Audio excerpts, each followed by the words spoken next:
Olá a todos, que a paz do Senhor esteja com vocês. Hoje vamos mergulhar em uma das passagens mais fascinantes e poderosas de toda a Bíblia. O primeiro capítulo do livro de Apocalipse. É aqui que o apóstolo João, exilado na ilha de Patmos, recebe uma visão que mudaria o curso da história e daria esperança a milhões de cristãos ao longo dos séculos. Vamos começar no versículo 9. João se apresenta de uma forma muito humilde e próxima. Eu, João, irmão vosso e companheiro na tribulação, no reino e na perseverança em Jesus. Ele não se coloca acima de ninguém. Ele é nosso irmão, compartilhando as mesmas lutas, a mesma esperança do reino e a mesma necessidade de perseverar. E por que ele está em Patmos? Por causa da palavra de Deus e do testemunho de Jesus. João estava pagando o preço por sua fé, exilado por pregar o Evangelho. Isso já nos ensina algo profundo. Seguir a Cristo pode nos levar a lugares difíceis, a ilhas de isolamento e sofrimento. Mas é exatamente nesses lugares que Deus muitas vezes se revela de maneira extraordinária. No versículo 10, a cena muda drasticamente. João diz: Achei-me em espírito, no dia do Senhor. O dia do Senhor era o domingo, o dia em que os primeiros cristãos se reuniam para celebrar a ressurreição de Cristo. Estando em espírito, ele é transportado para uma dimensão espiritual, pronto para receber a revelação divina. De repente, ele ouve uma voz poderosa atrás de si, como de trombeta. Imaginem o impacto disso. Uma trombeta era usada para chamar a atenção, para anunciar algo de extrema importância, como a chegada de um rei ou um chamado para a batalha. Essa voz não era um sussurro, era uma declaração forte, clara e impossível de ignorar. A voz dá uma ordem direta a João, no versículo 11. O que vês escreve em livro e manda às 7 igrejas. Essas igrejas, Éfeso, Esmirna, Pérgamo, Tiatira, Sardes, Filadélfia e Laodiceia, eram igrejas reais na Ásia Menor, a atual Turquia. A mensagem que João está prestes a receber não é apenas para ele, é para ser compartilhada com a comunidade da fé. Isso nos lembra que a revelação de Deus não é para nosso consumo particular, mas para a edificação de todo o corpo de Cristo. Movido por essa voz, João se vira para ver quem falava com ele, e o que ele vê é de tirar o fôlego. Versículos 12 e 13.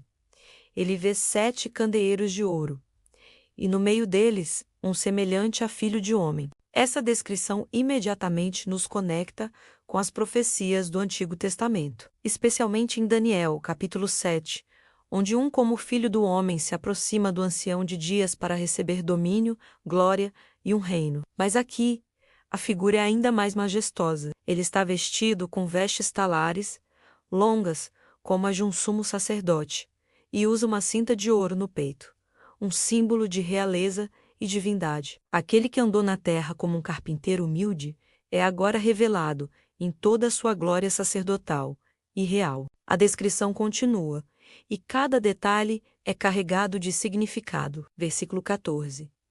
A sua cabeça e cabelos eram brancos como alva lã, como neve. A brancura simboliza pureza, santidade e, mais importante, a eternidade. É a mesma descrição do ancião de dias em Daniel, mostrando que Jesus compartilha da mesma natureza eterna do Pai. Seus olhos são como chama de fogo. Nada pode se esconder desse olhar. Ele vê através de todas as nossas máscaras, conhece as intenções do nosso coração, penetra as profundezas da nossa alma. É um olhar de julgamento, sim, mas também um olhar que purifica, que queima tudo o que é impuro em nós. No versículo 15, lemos que seus pés são semelhantes ao bronze polido, como que refinado numa fornalha. O bronze na Bíblia frequentemente simboliza julgamento. Esses pés de bronze polido, que andam no meio das igrejas, representam a firmeza e a retidão do seu juízo. Eles pisam com autoridade e santidade, prontos para julgar o pecado e purificar seu povo. E sua voz é como voz de muitas águas. Pensem no som de uma grande cachoeira ou das ondas do mar quebrando na praia. É um som poderoso, majestoso, que abafa todos os outros ruídos. Quando Jesus fala, todas as outras vozes se calam. Sua palavra tem autoridade final. No versículo 16, a visão se torna ainda mais impressionante. Ele tem na mão direita 7 estrelas. A mão direita é a mão da autoridade, do poder e da proteção. Segurar as estrelas significa que ele tem controle absoluto sobre elas. E o que sai de sua boca? Uma afiada espada de 2 gumes. Essa não é uma arma física, mas a palavra de Deus, que é viva, eficaz e mais cortante que qualquer espada de 2 gumes. Como diz Hebreus 4:12, ela julga, convence, separa a verdade da mentira e traz vida. Por fim, o seu rosto brilhava como o sol na sua força. É um brilho insuportável, a manifestação pura da glória divina. É a mesma glória que Pedro, Tiago e João vislumbraram no Monte da Transfiguração. Diante de uma visão tão avassaladora, qual é a reação de João? O versículo 17 nos conta: quando o vi, caí a seus pés como morto. É a reação humana natural diante da santidade e majestade de Deus.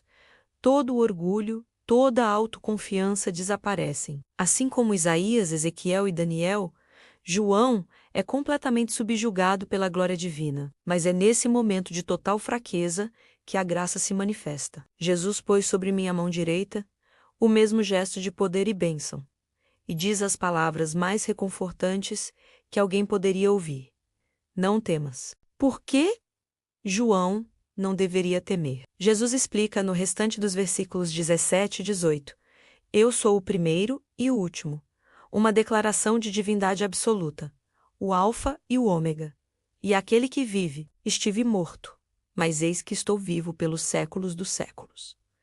Esta é a essência do Evangelho. Ele é o vencedor da morte. Ele não apenas morreu por nós, mas ressuscitou e vive para sempre, garantindo a nossa própria ressurreição. E por causa dessa vitória, ele declara: e tenho as chaves da morte e do inferno. Jesus tem autoridade total sobre a vida, a morte e o destino eterno. A morte não tem a palavra final. O inimigo não tem a palavra final. Jesus tem as chaves. Isso deveria encher nosso coração de paz e confiança. Depois de confortar João, Jesus reitera sua ordem no versículo 19.